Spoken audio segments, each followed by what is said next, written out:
এখন mathematics on 12 নম্বর চ্যাপ্টারে আমাদের সাজেশন ছিল এটা। তো এই সাজেশনের আমরা 8টা অঙ্ক আমরা করে ফেলেছি, উপরে সবগুলো অঙ্ক আমরা শেষ করে ফেলেছি। এখন আমাদের শুধু বাকি আছে 9 নম্বর অঙ্ক, যে অঙ্কের মধ্যে বলা হচ্ছে ত্রিভুজ এবিসি ত্রিভুজের cos a সমান sin b minus cos c হলে দেখাও যে এটি একটি সমকোণী ত্রিভুজ। এটা 12 নম্বর চ্যাপ্টার এবং আমাদের সাজেশনের শেষ অঙ্ক। এর আগে সবগুলো অঙ্কই করে দেওয়া হয়ে গেছে। তো সেই অঙ্কটা করার জন্য আমরা এখানে লিখে নিয়েছি। এখন এই অঙ্কটা সমাধান করার জন্য আমাদের এখানে দেওয়া আছে, এখানে cos a সমান এখানে আমরা লিখে নিয়েছি sin b minus sin c। এখন পাশাপাশি আমরা কিছু সূত্র লিখে নিয়েছি। আমরা জানি যেহেতু এটা একটা ত্রিভুজের 3 কোণের সমষ্টি 180 ডিগ্রি বা 2 সমকোণ। তো এখানে ত্রিভুজের 3টা কোণ, একটা হলো এ বি সি, 3টা যোগ করলে আমরা পাবো 180 ডিগ্রি। এখান থেকে a প্লাস সি যদি রাখি আর বিটা ওই পাশে পাঠাই দিই তাহলে মাইনাস বি পাবো। এটা একটা সূত্র আমরা এখান থেকে পাইলাম। আবার আমরা জানি cos c plus cos d equal to 2 cos c plus d by 2 cos c minus d by 2। এই দুইটা সূত্র আমাদের এই অঙ্ক সমাধান করার জন্য লাগবে। তো এটার জন্য এখন আমরা লিখি, আমাদের এখানে আছে cos a।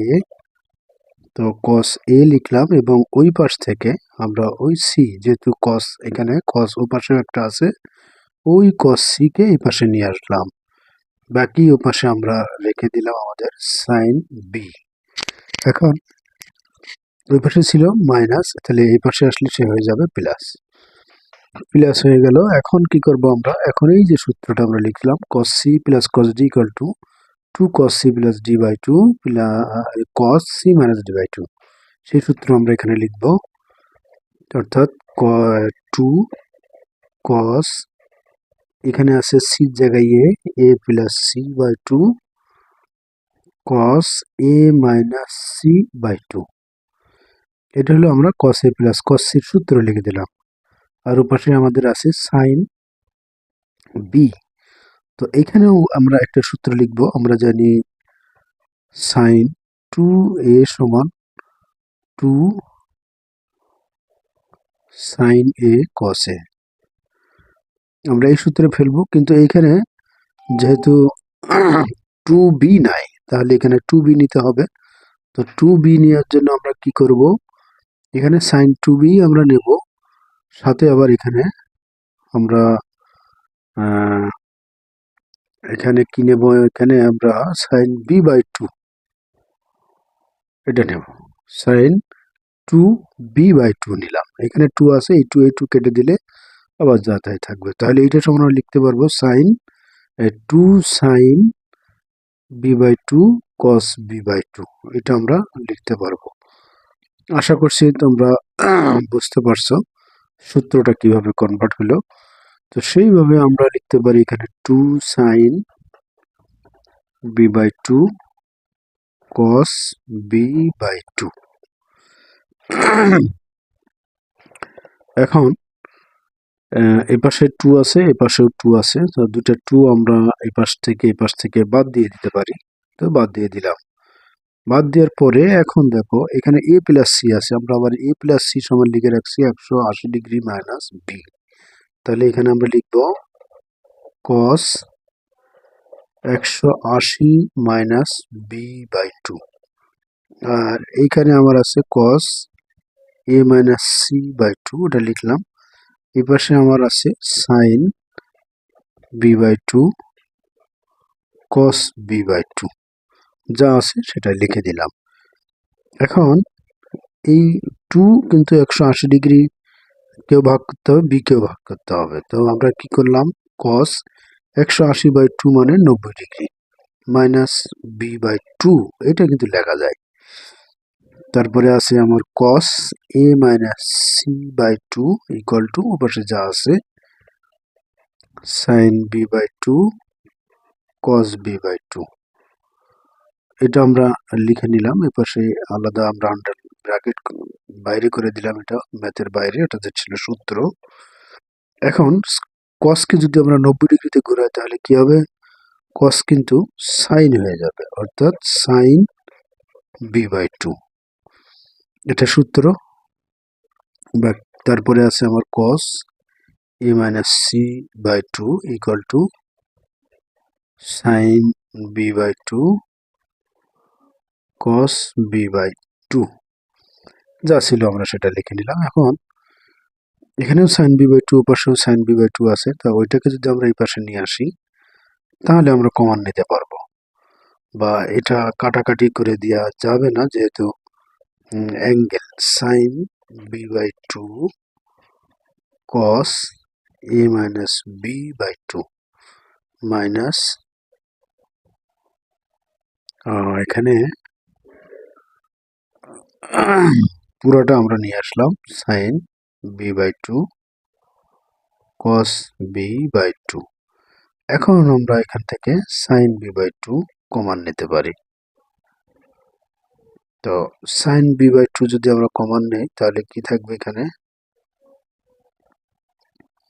এখানে থাকবে আমার কস a-c/2 মাইনাস এখানে থাকবে কস b/2। এই সাইন b/2 কিন্তু আমাদের কমনে চলে গেল। ইকুয়াল টু আমরা কি লিখবো, এখানে 0 লিখতে হবে, এখানে আমরা 0 লিখবো। কিন্তু সাইন b/2 কিন্তু আমরা 0 লিখতে পারবো না, কারণ এটা একটা অ্যাঙ্গেল এবং তিন কোণের সমষ্টি 180 ডিগ্রি। এখানে এ মান আছে, বিরও মান আছে, সিরও মান আছে, অর্থাৎ যেহেতু এখানে বি এর মান আছে, b is not equal to 0, তাহলে কি লিখতে পারবো, যেহেতু মান b is not equal to 0, তাহলে sine b/2 is not equal to 0। এটুকু লিখে এটাখানে শেষ করলাম। বাকি যে অংশটা আছে সেটা নিয়ে আমরা কাজ করব। এখন আমাদের বাকি যে বিষয়টা আছে, আশা করছি তোমরা দেখতে পাচ্ছ। তাহলে বাকি যে বিষয়টা আছে আমার এখানে, সেটা হলো cos a-c/2 minus cos b/2 equal to 0, এটা লিখতে পারবো। তো অঙ্কটা ধীরে ধীরে করছি, আশা করছি তোমরা একটু ধীরে ধীরে অঙ্কটা দেখবে এবং শিখে নিবে। এখন আমার এখানে আছে সাইন এই cos a-c/2। তো এখন যদি আমরা এই সমান চিহ্নের ওই পাশে এটা পাঠিয়ে দিতে পারি আমরা, যেহেতু এটাও cos এটাও cos, এখন লিখতে পারবো আমরা cos a-c/2 equal two cos b/2। এখন এই cos আমরা বাদ দিতে পারি, দুই পাশ থেকে দুই cos যদি আমরা বাদ দিই তাহলে এখানে থাকবে আমাদের a-c/2, ওখানে থাকবে b/2।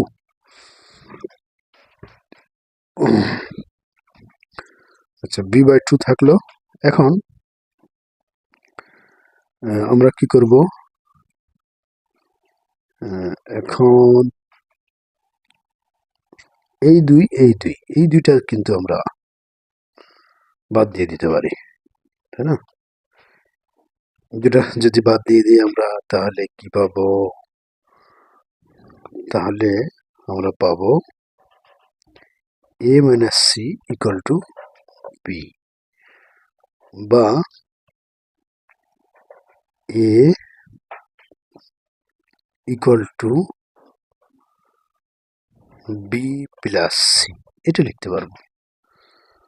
এখন যদি আমরা এটা করি, কালারটা একটু চেঞ্জ করি, পরের অংশটা আমি এই পাশে করছি, নিচে হয়তো দেখা যাচ্ছে কিনা জানি না। এখন এইখানে যদি আমরা একটা এ আছে, আরো একটা এ যদি যোগ দেই তাহলে কি করব, এই পাশে যদি একটা এ যোগ দেই এ পাশেও কিন্তু আমার একটা এ যোগ দিতে হবে, অর্থাৎ এ প্লাস বি প্লাস সি হবে। এবং আমরা জানি এ প্লাস বি প্লাস সি সমান 180 ডিগ্রি। তাহলে এখানে আছে এ প্লাস এ মানে 2a সমান, এই পাশে এ প্লাস বি প্লাস সি সমান 180 ডিগ্রি। তাহলে এ সমান 180/2, তার মানে এ সমান আমরা লিখতে পারি 90 ডিগ্রি। অর্থাৎ এ কোণটা সমকোণ, অর্থাৎ যদি আমার এটা ত্রিভুজ হয়, এটা যদি সে আমার ত্রিভুজ হয়, আমার এই ত্রিভুজের মধ্যে দেখাইতে হবে যে এটা একটা সমকোণী ত্রিভুজ। এখান থেকে এটা কিন্তু 90 ডিগ্রি, অর্থাৎ এটা আমার এ কোণ, এটা বি, এটা সি কোণ, অর্থাৎ ত্রিভুজটা সমকোণী ত্রিভুজ, এটা প্রমাণ হয়ে গেল। আশা করছি তোমরা বুঝতে পেরেছো। এরকম আরো ইম্পর্টেন্ট অঙ্ক পেতে আমার পেজটা ফলো দিয়ে বন্ধুদের মাঝে শেয়ার করবে, যাতে সবাই শিখতে পারে এবং ম্যাথে যাতে সবাই পাস করতে পারে। যদি ম্যাথে পাস করে, সব সাবজেক্টে তার পাস হয়ে যাবে আশা করি। তাহলে সে আর ড্রপ আউট হবে না। অনেক ছাত্র ড্রপ আউট হয়ে গেছে। আল্লাহ হাফেজ সবাই।